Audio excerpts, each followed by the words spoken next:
Despite Donald Trump's daily claims, it is now clear with evidence that the turning point in Operation Sindoor, the reason that Pakistan asked for a ceasefire is because of India's military triumph, in particular, the damage that India was able to inflict to air bases in Pakistan. More on that in a moment. Defence Minister Rajnath Singh in the Kashmir Valley has asked whether nuclear weapons are safe in the hands of a rogue nation, quote unquote, like Pakistan. He is asking for the IAEA to oversee, to supervise how Pakistan manages its nuclear weapons. I'm Barkha Dutt. You're with the Mojo Story. Our focus today continues to be on the turning point in Operation Sindoor.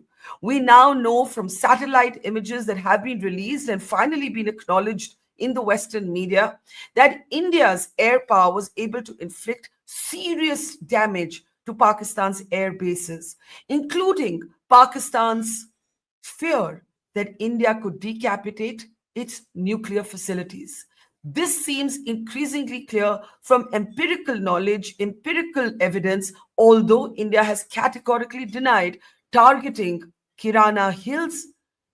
But now many leading military experts have come forth with evidence, with their analysis on what actually happened, how this war turned, and why Pakistan asked for a ceasefire.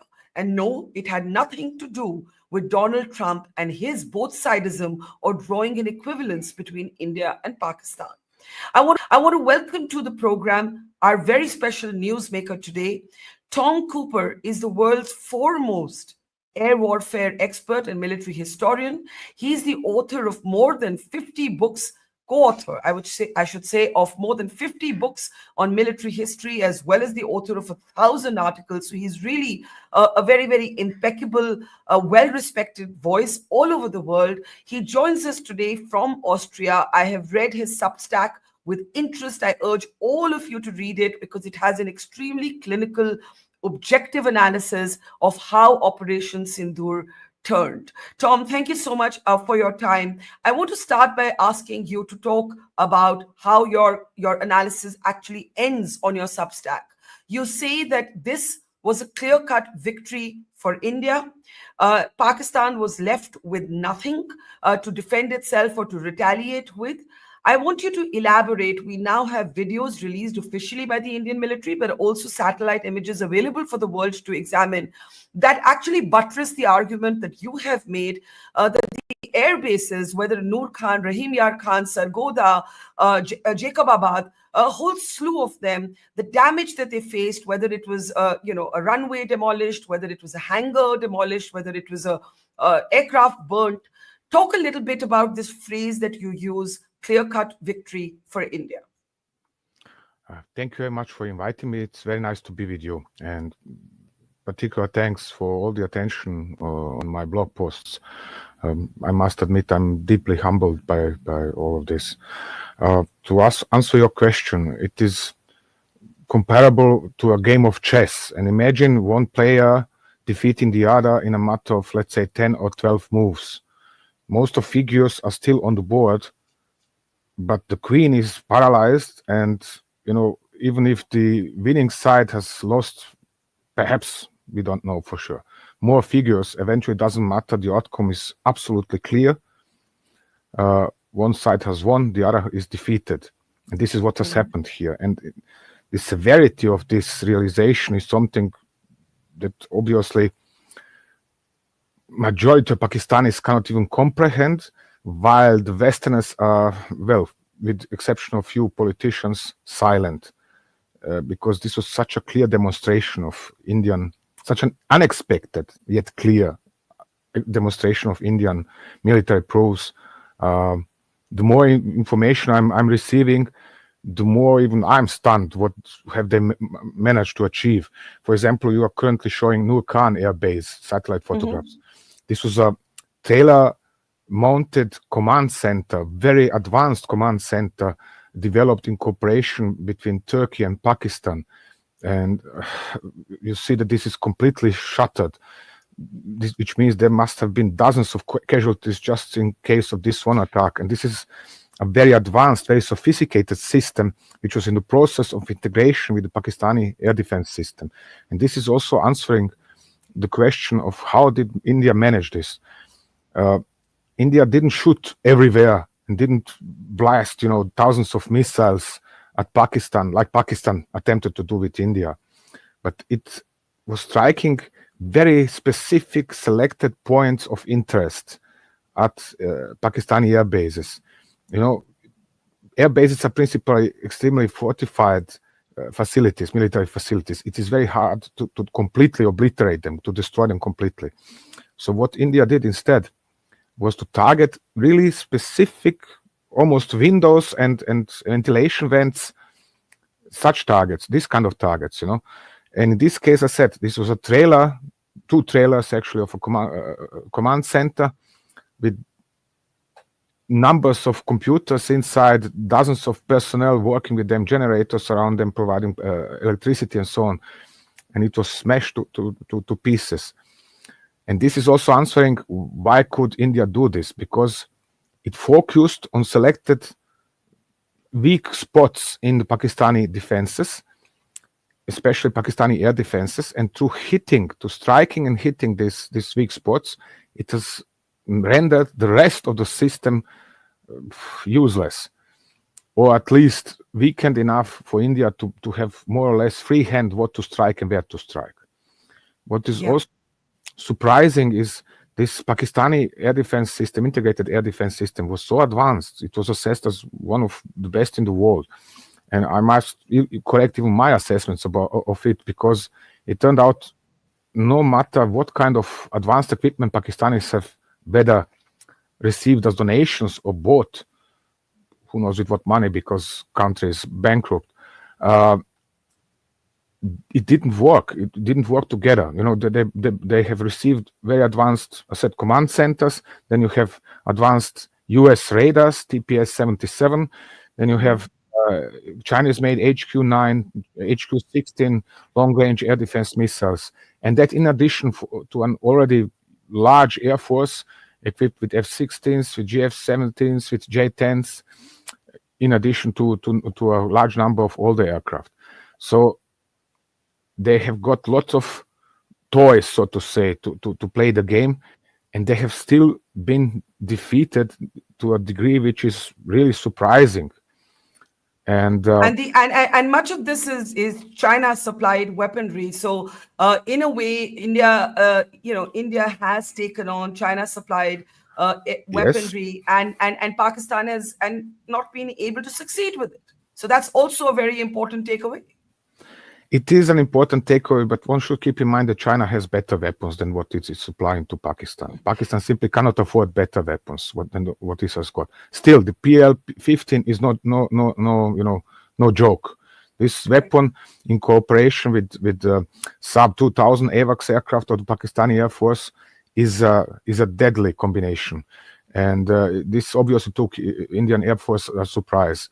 But on the other hand, I said, both the Air Force, the Armed Forces Command, and even and this is particularly surprising, after decades of watching, India playing the good guy and nice guy on the international scene, switch the strategy for 180 degrees, so much so the Pakistanis are now complaining that India is a rogue nation all of a sudden, because kind of how could they are targeting our nuclear weapon storage facilities. Well, the Pakistanis have themselves imposed red lines like the Indus Water Treaty, like blockade of Karachi or economy, or strikes on such facilities.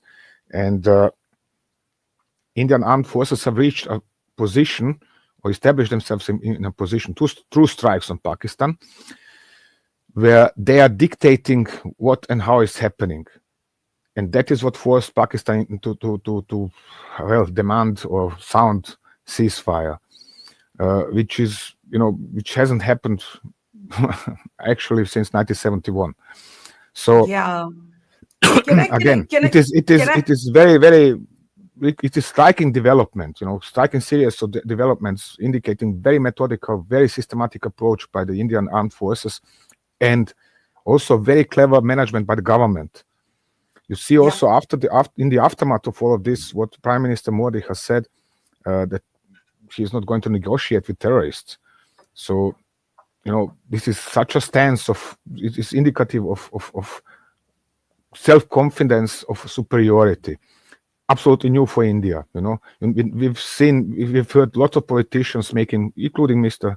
Modi, making strong statements, but this is now confirmed by military superiority. And this is something absolutely unusual to Pakistanis. They are in deep shock over what has happened to them. Right. Pakistan is indeed in deep shock, Tom. And one of the things that they tried to do was to, till all of this evidence was, placed in the public domain and accessed by experts like you, they tried to feed a bunch of lies. And I think some of those exaggerations are now being called out by neutral experts. My question to you is on the nuclear question. And I ask you this because the Prime Minister Modi, in his speech, said that India would no longer accept nuclear blackmail. And what has typically happened in the past is that Pakistan has believed that it can inflict terrorism on India because India's options under the nuclear threshold are limited.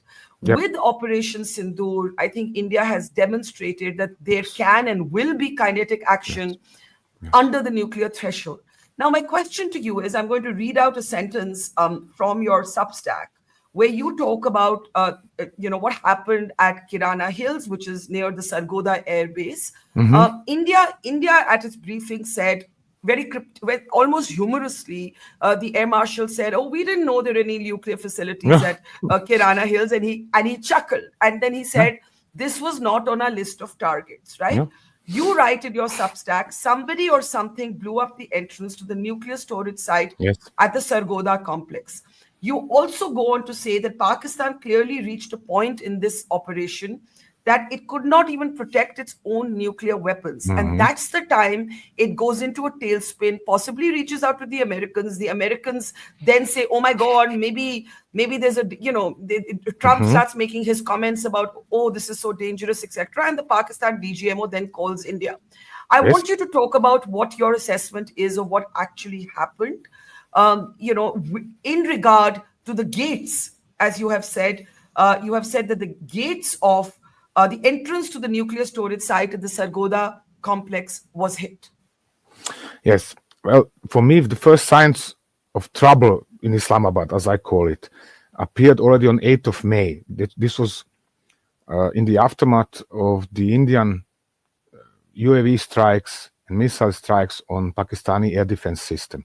All of a sudden, you had lots of media reports in style of, Turkey is rushing to Pakistan's aid and it is siding with Pakistan and United Arab Emirates, and Al Jazeera is publishing this, in favor of Pakistan and that. And all of a sudden, the entire media narrative changed in Islamabad, and not only in Islamabad, but in Turkey as well and several other countries.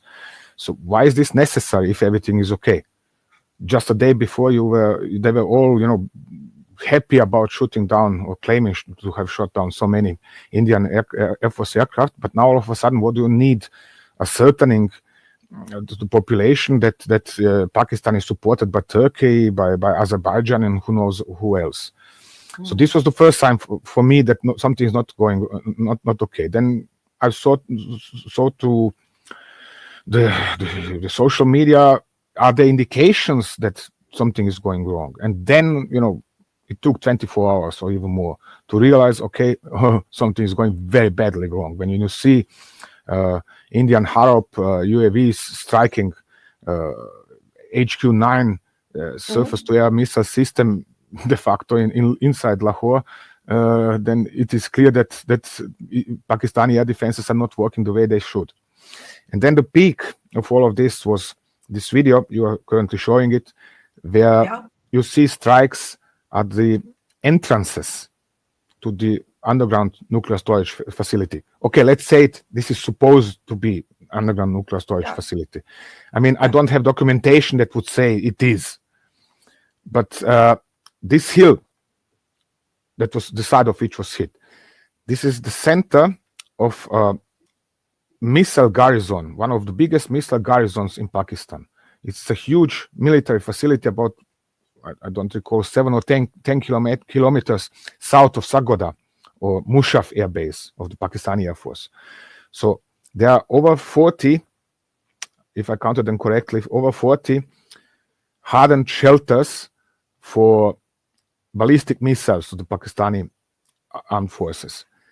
And then on its northwestern side, there are these two entrances into underground facilities. Now, why do you build such an underground facility inside such a complex? You do not do that in order to grow vegetables or any other kind of whatever, but you are doing this in order to store your nuclear warheads. Why? Because that way you only need to pull them out of that facility, bring them 1 kilometer further to the missiles, install them, and fire the missiles. In this case, this would be on India. So India said it didn't strike this and didn't know it is that it is that way. As Well, you India, said, I also consider India this said it did not sarcasm. target. India said it did not target. Yeah, I mean, I also meanwhile consider this for sarcasm. Why? Yeah. Because there is an agreement according to which Pakistan has to inform India, and India has to inform Pakistan as well about their nuclear facilities, so they wouldn't hit or wouldn't target such objects in the case of war. But Pakistan never declared this facility, these two entrances, that this is some kind of nuclear storage site. So Pakistan lied, and therefore Air Marshal said, well, we didn't know that it is there, we didn't target it. On the other hand, it is absolutely sure, even before I figured out that this is sarcasm, the Pakistanis wouldn't shoot at such facility. And I said, after decades of studying Indian military sciences and the way the Indian military commanders are commanding, they are conservative, they are not reluctant, but overcautious. They do not shoot randomly around the place. And it was obvious in this operation even more, so they are targeting only very, very, very specific, very selected points inside Pakistan. Not everything, not everywhere. So it does not happen by accident that they are striking this place. And if they are doing so, then the conclusion is on hand. They are feeling safe enough to say, Pakistan, whatever we hit, even if the strike fails, Pakistan can't hit back up on us. So we are safe from this Pakistani nuclear retaliation. So this, I said, is then leading to the conclusion, clear-cut victory, game over for Pakistan. And just, was it 1 or 2 hours later, there was this call via the hotline to New Delhi, and Pakistan sounded for ceasefire, which, by the way, New Delhi didn't really accept. It accepted to stop shooting at Pakistan, but it didn't accept a ceasefire. That's right. Pakistan also didn't make any. It was not in a position to make any kind of demands in regards of the Indus Water Treaty or I said targeting of such facilities.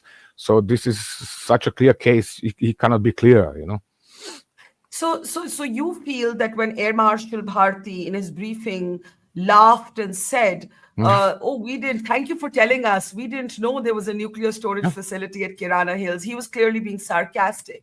And it is your best estimation that indeed India's missiles did hit the entrance of a nuclear storage facility near or in the Sargodha complex. Yes, and I can explain you this. It is making perfect sense because the facility itself is deep under the hill. So striking it, you need lots of high explosives, a really hefty, big weapon that is penetrating who knows how many meters deep under the ground. You don't need this if you can hit the entrances. Why? You block them. And then whatever is inside cannot be pulled out. Of course, the Pakistanis are certainly already hard at work since how many days? Meanwhile, 5 days. Unblocking these entrances, and perhaps they have reopened them. We don't know. If usually such facilities have huge doors, sliding doors made of concrete and steel and similar materials, which are very hard to penetrate. These are several meters thick. And when you close these doors, it is very hard to open them or to close them. Actually, you need extra engines for this. So perhaps Indians have targeted such engines, or at least sought for the ways to block these entrances, to block these doors, so Pakistanis cannot open them. So there is going to be a need for lots of heavy engineering equipment to reopen these facilities and get inside or out. So I said, this is making the situation so clear. If I haven't experienced this, well, actually since 1991 during the Second Persian Gulf War or Operation Desert Storm, when the US-led coalition defeated Iraq. So there is nothing comparable to this.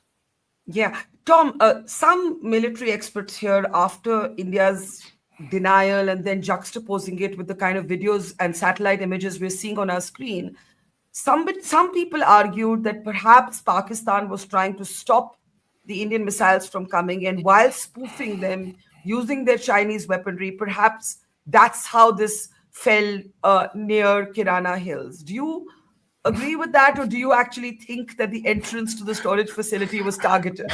I mean, this is geolocated video. So, okay, let's imagine now there is a BrahMos underway high in the sky at Mach 3, or there is a low-flying Scalp EG released by Rafale, and then it gets hit, and by pure accident, it crashes straight into the entrance. I mean, this is worse than lottery, excuse me for expression. This would be such an accident I cannot describe. It's easier to predict something else than this. This is, excuse me, but this is unlikely to happen. By all respect for whoever expressed such opinions or conclusions, but this is so unlikely to happen. I cannot say. I mean. So what do you think has happened? You think I basically think India has intentionally targeted the entrances, and this is something. Look, when you are in doubt, the simplest explanation is usually the right one in 90% of cases, and the simplest explanation is that India has targeted the entrances. Makes absolute sense, in regards of military aims. You block the entrances, and Pakistanis can't use whatever is inside. Period. That's it. You don't need anything more. And I do want to ask you, do you think that this, along with the airbase, was the turning point? And one of the things you said was that Pakistan could not even protect its own nuclear weapons once the entrance to the storage facilities had been hit. Yes.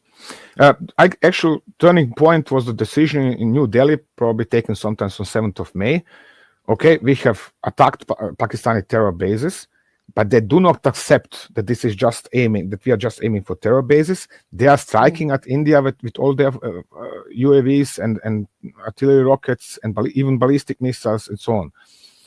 Okay, if you gentlemen in Islamabad don't understand any other language, then now we are going all out. This is not really all out. India could hit much harder than it did. But it hit hard enough to disable large parts of the Pakistani integrated air defense system. That was the next turning point. This came really as a surprise because one would expect, this Chinese HQ-9, HQ-16 and similar systems that they've prized, they can shut down ballistic missiles, they can shut down incoming low-flying missiles, kind of lords of war which can do everything, they are shooting down whatever comes their way. And it turned out they can't. I really scrounged yesterday the internet, deeply into Pakistani social media, into Chinese social media, whatever, and there is no trace for the Pakistanis to have shot down more than one Scalp EG and perhaps one BrahMos. So you have a super duper integrated air defense system, and it has shot down one or two out of hundreds of Indian land attack missiles. Something is obviously not correct in regards of what is Pakistan doing with these systems. The systems might be excellent, but the way Pakistanis have deployed them and they have used them is simply, led to a defeat. So it's similar with Pakistani strikes into India. Hundreds of UAVs, hundreds of artillery rockets, and several ballistic missiles. And this was another turning point, turning point 3 or even actually 2. The Indian integrated air defense system has smashed these strikes. I mean, it certainly didn't shut down everything that came that Pakistanis have fired into India, but it shot down the mass of UAVs, of artillery rockets and ballistic missiles, and that's the point. Which means that Pakistan was denied even this conventional capability to strike back upon India. Whatever it shoot at India, it didn't work. Yeah. They had then claimed destruction of Adhampur air base, and what is the other name? And several other Indian air bases. They claimed Adhampur and I think the S-400 and then Udhampur and so on. Exactly, yes. Thank you. So, okay, let's say now they have taken out 1 battalion, theoretically, of S-400s. India has 5 regiments of S-400s, and each regiment has 5 or 6 battalions. So what does it mean, even if they would have destroyed 1 S-400 battalion? Nothing. Because India still has so many of them that it can continue defending itself effectively. Adhampur, we have seen Prime Minister Modi arriving at the airbase. Obviously, the airbase is intact, so this is also a story. Sure, there were also casualties, Indian casualties, because again, some of UAVs and some of the rockets came through, were not shot down by Indian air defenses, but these were so few that in grand total, it made no difference. It just went like this. And at some point in time, one should keep in mind, Pakistan is bankrupt. It cannot afford, dozens of thousands of UAVs and artillery rockets and so on.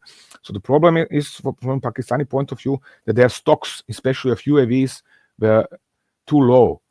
And you could track on Flight Radar 24 and similar websites, the flight of Pakistani transport aircraft to Turkey. Obviously, they sent an aircraft to Turkey to pick up more drones. Well, but it was still not enough. Then you have shutdowns of Turkish-made Anka observation UAVs, which are flying high, slow, which are stealthy, and so on. Nope, shot down. Pakistani ballistic missile intercepted, shot down, and so on and so on. What kind of weaponry? Indian weaponry. This is also important. You have most successful air defense system in India was Akash, which is own design, own production. Not S-400. S-400 is prized and so on, but actually the most important was Akash, plus Barak 8, which is made in cooperation with Israel.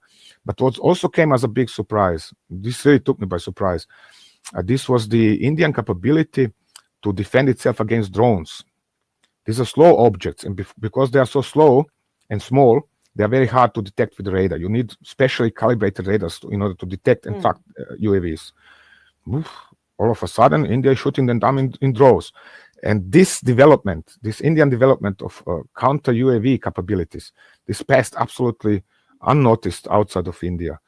And it's really comes. All of a sudden, there's a system. Look, they're shooting at them. They're shooting them. Boom, boom, boom, boom, boom. 4 or 5 at once almost. So there's lots of capability that has India managed to develop over the last several years, obviously, and that remained hidden even from Pakistan, not to talk about wider public outside of India. It's actually a shame that a lot of this capability is not paid attention by the West. So yesterday evening, I went through just to check what are the other authors or analysts writing. They are silent about India. They felt since 10th of May, they're all, look, squirrel, let's talk about something else. Yeah, that's because they had a series of inaccurate articles in a lot of the Western media in the beginning. We finally have the New York Times and the Washington Post getting around to seeing the satellite images and discovering that they were wrong in their early reporting. I want to just go back for one moment to the nuclear question. When when you said that Pakistan's deterrence basically failed, right? So a couple of things happened simultaneously. Pakistan, as you said, is bankrupt. They were running out of stocks. You write that in your Substack as well, that by the 10th, they were seriously short. on stock. So that was one. You also say, of course, that the entrance to the nuclear storage facility was hit. The air bases were devastated. Now, when you say Pakistan could not even protect its own nuclear weapons, and even the nuclear weapons were not an option for them, basically their entire deterrence failed. Can you elaborate? Can you elaborate on that? Well, it is the same like with their UAVs, artillery rockets, and ballistic missiles. If they deny the use of nuclear weapons, then what's the point of having nuclear weapons? It's as simple as that. If somebody attempts to pull a gun and his opponent or her opponent stops him, prevents him from pulling a gun and actually shooting, then this gun is useless. And this is in this case as well. Pakistan was threatening India, with nuclear strikes and retaliation and red lines and whatever else. And India disabled this system, the Pakistan command and control system, and the storage sites to the degree where the Pakistanis were left without options, so that they couldn't make use of their nuclear arsenal. Otherwise, and this was my biggest concern, they would have used it. But if you can't, if the entrances to the underground nuclear storage facility are blocked through hits by Indian missiles, then you can't go in and you can't pull these nuclear weapons out. And that means you can't use them. You could have 5,000 nuclear warheads inside that hill, and all 5,000 would be useless. That's the point. And this is, again, striking such a facility, already alone this act is indicative of high degree of confidence in New Delhi that the Pakistani air defense system is already disabled and they cannot protect themselves. And if they cannot protect their nuclear weapons, then they cannot protect actually any other place in Pakistan. This is you're saying that when India hit, when the entrance to Pakistan's nuclear storage facility was hit in the Sargodha complex, Pakistan could effectively not even use their own nuclear weapons because they couldn't even protect them. That is what that strike demonstrates. No.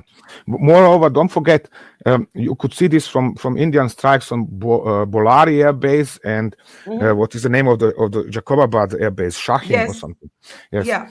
You could see that Indian Air Force has, by the time it was flying these strikes, establishing such a supremacy or such freedom of operation inside the Pakistani airspace that it could track in real time the movement of specific selected Pakistani Air Force aircraft.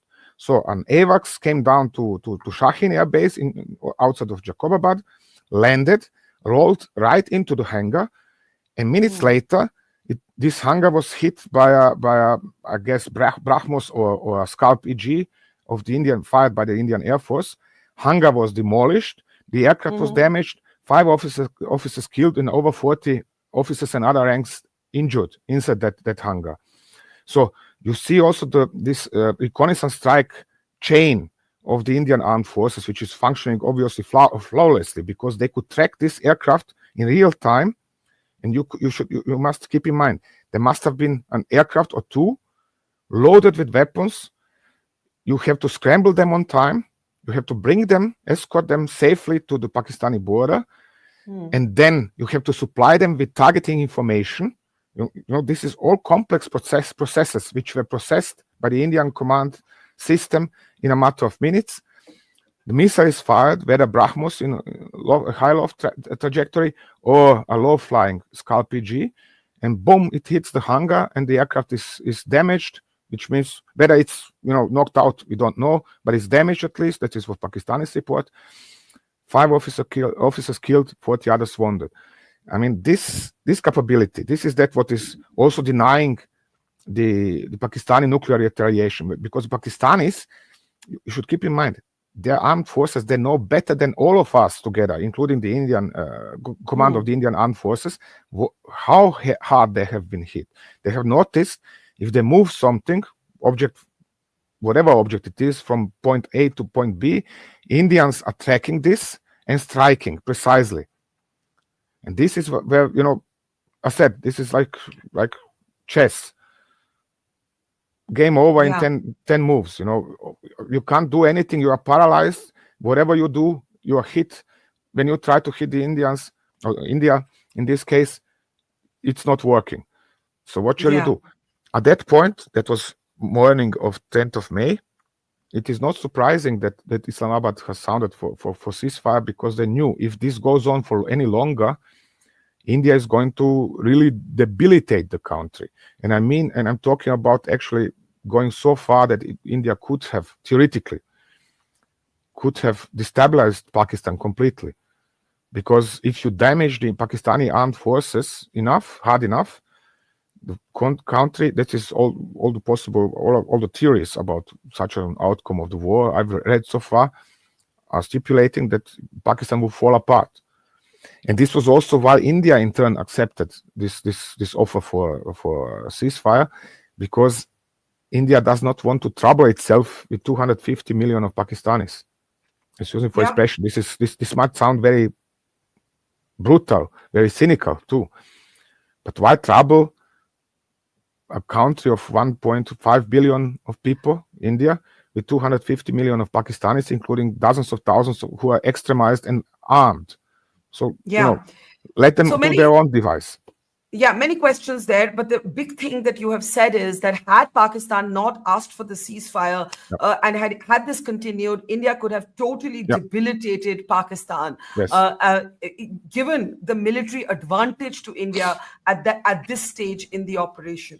Now, my question is, we have India's defense minister today saying Pakistan's nukes need to be supervised. They should come under the IAEA. The IAEA has also given a statement saying there's no evidence of radiation.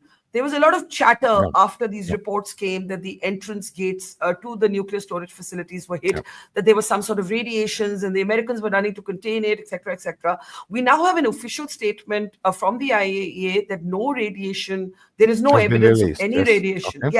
So that's point one. And point two, our defense minister has said that you can't trust a country like Pakistan where the military attends the funerals of terrorists. And, we can bring that picture up as well. You would have seen it as well.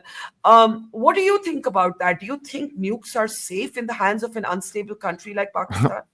This is an excellent question. I instantly tell you why. For decades already, since the early 2000s, there is a low K or low footprint, or how shall I describe it? There is a discussion going on in the United States initially, and then in Europe as well, about the safety of Pakistani nuclear arsenal. Already back then, there were several studies, and they have concluded that Pakistani nuclear arsenal is not the least safe, that it could easily be overrun by such like the Taliban. And this related concerns about this issue even grew over the time, even more so once Taliban began attacking selected Pakistan military facilities. In one case, they have entered the base of sub 2000 AWACS and destroyed 2 or 3 of them on the ground. So this was making it clear, these nukes are not really safe. And it was quite early into this discussion that was around 2004, 5, 6, somewhere around that time, that there was also a study, how should I describe it, stipulating that the United States, or more precisely the Pentagon, this means the US Ministry of Defense, has concluded they have to prepare a contingency plan for an assault on Pakistani nuclear facilities, or at least storage sites for nuclear weapons. Right. So, these concerns are serious. They're existing for 20 or more years, and they are even more urgent right now. But they are also showing that the government of India, the government in New Delhi, is aware it's better to stop right now than to destabilize Pakistan entirely. And then, you don't know who is going to assume the control over this nuclear arsenal. Why is this important? Because Pakistani establishment and the Inter-Service Intelligence Agency, the two are working together, obviously, but there are no solid bloc. There are also, so to say, groups between them. And nobody knows which of these groups is closer to which of the terrorist or jihadist groups inside Pakistan, and which would then, in the case of the country falling apart, who would assume control over the nuclear arsenal? Or perhaps somebody would assume control over one storage site and somebody else over another, and even worse. And this is where, when you talk with politicians about such topics, they are freezing. This is, the end game. Nobody wants this to happen. Yeah. And this is why it's better to stop at this point, even if I understand, and I can understand why. Lots of Indians are disappointed by this decision, but it is important to stop because you don't know what happens after that. It's unpredictable. Yeah, I think what you're saying is that while India had the military advantage very clearly and could have destabilized Pakistan, could have even declined the ceasefire. And many people in India wondered why the government had accepted it. Yes. One of the big reasons is the essential instability in Pakistan, that you don't want an unraveling Pakistan where the nukes fall into the hands of the terrorists. And while the Pakistan army is a patron-in-chief of the terrorists, there is still some capacity to track the nuclear facilities right now, which they may not be if they fall completely into the hands of the jihadists. You could be sure right now Indian armed forces are constantly monitoring these facilities in particular all the time, 24/7, just to make sure nothing wrong goes on or happens over there. They are certainly monitoring, for example, repair works in Sargodha complex, and so on and so on. So, because this is, you can't joke with this kind of things with nuclear weapons. Nobody's joking with this. This is always taken, absolutely serious beyond any doubt.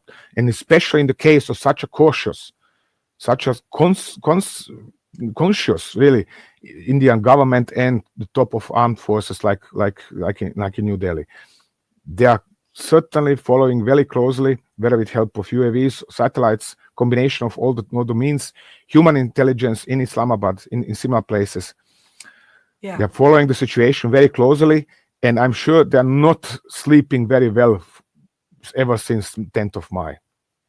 Yeah, that's a really important point. But, towards the end, Tom, I want to go through some of the very granular details that are available in your writings as to what happened with which airbase. And I'm going to ask for either the sat images or the videos that we have to come up now. Now, one of the things you write is that Pakistan's HQ-9 battalion, which was deployed for the protection of Karachi, was badly damaged, right? And this is so important because in the middle of reporting on this conflict, at one point, we heard from sources that the Navy was targeting Karachi, and we didn't know more.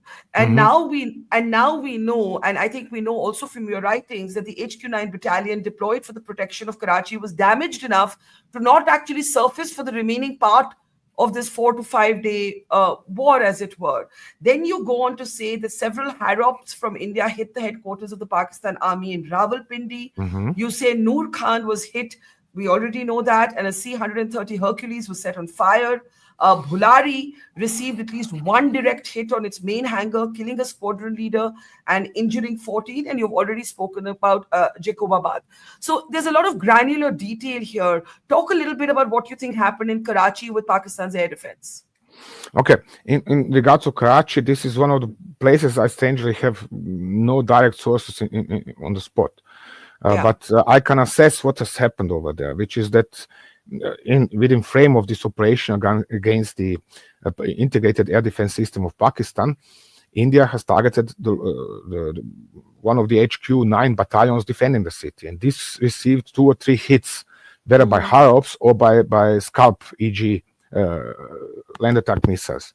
And now Pakistan was monitoring, this is what I know now to further research, Pakistan was monitoring the deployment of the carrier battle group centered on aircraft carrier Vikran. And this was moving, zigzagging from Indian coast towards Karachi, then back to Indian coast, then towards Karachi. And then Pakistanis felt obviously under threat. For them, situation was clear. Their air defense system of Karachi was disabled, and now comes the Indian carrier closer to their coast, which meant, most likely, this is assumption, that the Indian Navy is going to strike us next. From what I've heard in this regards is that the Indian Navy was ready to strike, whether with BrahMos missiles or with MiG-29s launched from the aircraft carrier and then to strike with their own weaponry. But it has even supplied or provided a detailed plan for such an operation. But it turned out this is not necessary, so this was cancelled. But obviously, Pakistanis felt under severe threat in this regards as well. They had to expect that Indian Navy has the capability to impose a naval blockade of Karachi, which would collapse the Pakistani economy, which would then be one of the red lines Islamabad has announced. But they still had no means to defend themselves against this. They were witnessing on their own, especially Pakistani generals, how part by part, piece by piece, the defense system is collapsing. It's not neutralized. It's hit. I say again, Indian Air Force and Indian Armed Forces didn't hit everywhere in Pakistan. The numbers sound very big and so on, but actually they were striking carefully selected points, which really hurt Pakistan very badly, like this hangar, like this command center, like nuclear storage facility, like HQ9s and HQ16s, and so on and so on. So this was speaking a very clear language for the Pakistanis. They were watching, the work of 20, 30 years of building up their military power falling apart like a house of cards. And they couldn't do anything about this. Again, Pakistanis, you should keep in mind, I have enough contacts in Pakistan to say this, and this for decades already. They do not know what the word capitulation. They cannot even think about this. They cannot even now comprehend what kind of a defeat their country has experienced. They're either not communicating with me anymore because of my posts, or some are sending me really offending posts, or at least trying to offend me. Because they feel offended that I came to the idea that Pakistan was defeated. How can I write such things? The point is, they cannot understand this. They cannot accept this. And moreover, their own prime minister has announced a victory. So how comes now that then some Austrian there is declaring them for defeated? This is absolutely incomprehensible to them. They therefore expecting them to just give up and call New Delhi and say, could we have a ceasefire, please? That is, this is also coming as a surprise. I wouldn't have expected Pakistan to do this, but they did. And if they did, then they had a good reason for doing this. Yes, they had no option. They had no option. Yes, game over. I said game over. Simple as that. Yeah. Let me ask you. In the end, the Prime Minister has pretty much effectively announced a new security doctrine for India, and that doctrine is another terror attack equals kinetic action. Right? Yes. Now, I want you to give me a sense of what this might mean. Going forward for the region, that the world should understand, because Donald Trump makes a lot of off-the-cuff comments like he was responsible for brokering a ceasefire. India has rejected that flatly, and you have explained in very detailed, granular military terms why the Pakistanis had to ask for a ceasefire on a day, by the way, that they tried to send a missile somewhere in the direction of Delhi. It was intercepted 200 kilometers away. I was on the ground in Jammu, and drones as they were intercepted by India's air defense. The debris of that was falling in residential colonies. Yes. One of the other points that you made in your writings that sorry, could we come out of that? The sound is distracting me. One of the other points that you made in your writings that we haven't spoken about is that Pakistan started targeting places of worship, cities that home to, like Amritsar, home to the Golden Temple. Could you talk a little bit about that sort of panic that we saw in Pakistan, where, this is the Gurdwara in Poonch that was hit by Pakistani shells? Yes. Talk a little bit about that. Well, for example, Amritsar, it is a famous place. It's well known outside of India. And this is a holy site of the Sikhs. Yeah. And when Pakistan it's an indication of military weakness, of inability to strike back up on India. They have figured out they cannot hit military facilities. They cannot hit air bases, or at least not reliably, or not to sufficient amount hit military bases. So, then switch tactics. Let's strike civilian targets. And this didn't work either, because the Indian air defense system was still powerful enough, numerous enough to protect also such sites. Why were they striking Amritsar? For a simple reason, they are trying to cause sectarian unrest. We know that there was an insurgency of the Sikhs for almost a decade or even longer. So they are trying to instigate something similar, to provoke the Sikhs into turning against the government in New Delhi. Yeah. Actually, again, this is a sign of Pakistani military weakness, nothing else. Because if they are capable of striking at the Indian armed forces, then they wouldn't need to strike civilians. It's as simple as that. Excuse me, what else did you mention? The new strategy. It's a very clear, it is crystal clear language in this regards. And I hope that this government and the future governments in New Delhi are going to stick to this strategy. Because what we have, especially here in the West, for decades already, are governments which are babbling around, all the time, promising a lot and delivering nothing. You have seen this with Red Line by Obama in Syria. What happened? Nothing. And Trump now, this is an egocentric on an ego trip. Nothing else. He's claiming everything for himself. He is the peacemaker. He is a deal broker. Sorry, he is he is in charge and blah blah blah blah blah. Excuse me, really, but best will. I knew that Pakistan has called New Delhi on the hotline before there were any kind of news about U.S. involvement in negotiations. So, in best case, I could assume that Islamabad called Trump. Trump told them, "Why should I care about you?" Before somebody else corrected him, and then he become involved. But that was already hours later, and then it was too late because Islamabad already had no other options but to call New Delhi. So what is Trump claiming? Excuse me, I'm not even listening to all of his reports and all the media reports about him or his statements. This is so pointless. It is tragic what is happening with our politics in the West. Absolutely. I'm so glad you put that into context because a lot of Indians are just so irritated to hear Donald Trump make this point, not once, but like literally every day. And as you mentioned, Pakistan was left with no option, no military option, but to dial India and ask for a ceasefire. If you permit me, just Sure. I hope I didn't understand you wrongly. I'm an Austrian, so Donald Trump is not my president. Although, I know. I didn't say that. But okay, just to make sure. But our Austrian government is not much better. Don't worry. So let me end with that final question. What do you think the West and the Western media hasn't understood about this operation? Nothing.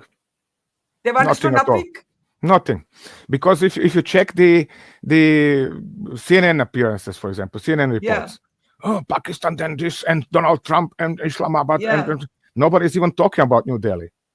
If you check Reuters, the same. If you check New York Times, there was just a little bit damage and it was nothing serious. Hey, hello, nuclear power has sued for ceasefire. How do you think this is happening?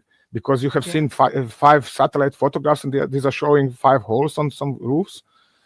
This is not happening by accident, but this capability to analyze, to neutrally analyze, soberly analyze and say, I don't care whether it's Russian or Chinese or whoever weapons used by this or that side. Let's see what are they doing with this weaponry. And let's see what are the results of that weaponry and how are they deploying it. Are they skilled in using that weaponry or not? This is what matters in my profession. And I'm telling lots of people things they do not like to hear.